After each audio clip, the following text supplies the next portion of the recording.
Nous fêtons aujourd'hui tous les saints du ciel, un peu comme si nous fêtions les premiers de la classe, car finalement, nous sommes bien tous dans le même bateau, c'est ce que nous dit saint Jean dans son épître.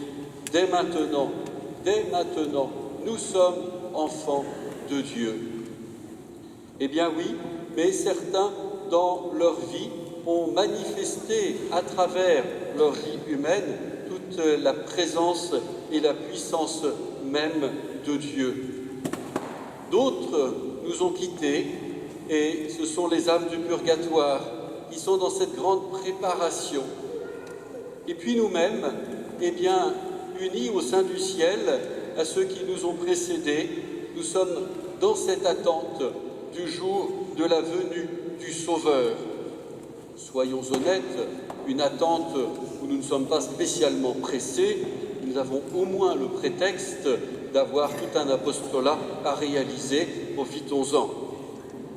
Il n'empêche que nous sommes tous unis par la même grâce baptismale, unis dans la même attente du jour de la venue du Sauveur. Seulement, les saints du ciel ont un avantage sur nous, c'est qu'ils sont déjà dans la vision dite béatifique, la vision même de Dieu. Voir Dieu face à face.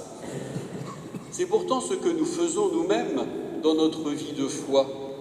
Nous voyons déjà le Seigneur présent dans le rassemblement dominical par excellence, et évidemment encore plus lorsqu'il est présent réellement dans son saint sacrement.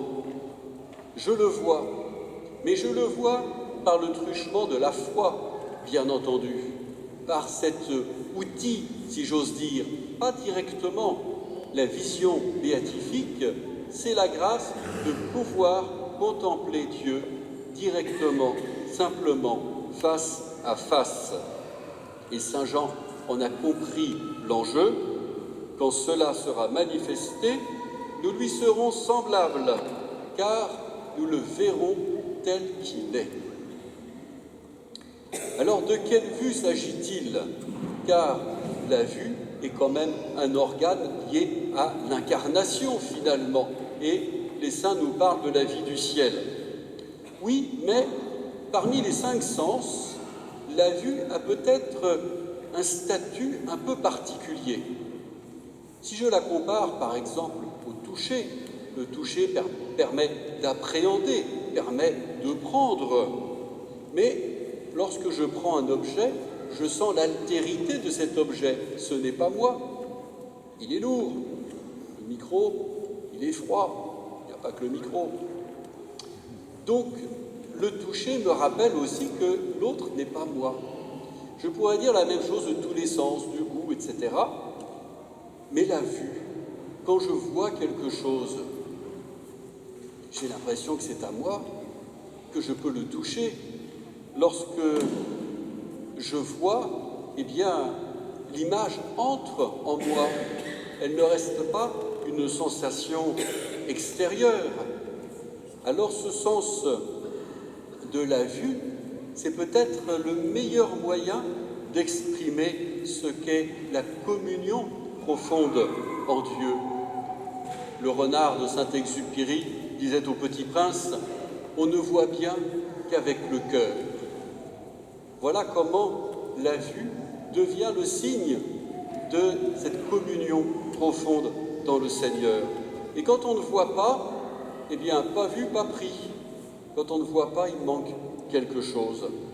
C'est curieux de dire cela aujourd'hui, 21e siècle, où nous sommes dans une société de l'image, dans une culture de l'image.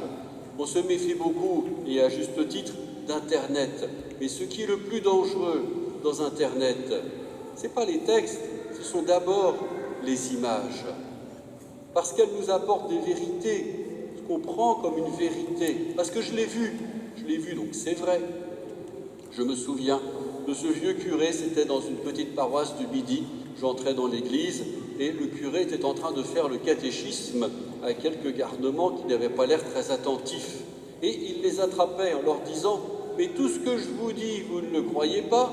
alors que tout ce que vous voyez à la télé, vous le gobez directement. Eh bien oui, la vue.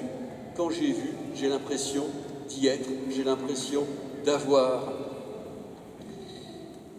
Donc, méfions-nous de ces images qui véhiculent beaucoup de mal et beaucoup de fausseté. Par contre, désirons profondément la vue même de Dieu, elle qui nous porte à la communion. Alors la béatitude pourra se réaliser. Heureux les cœurs purs, car ils verront Dieu. Amen.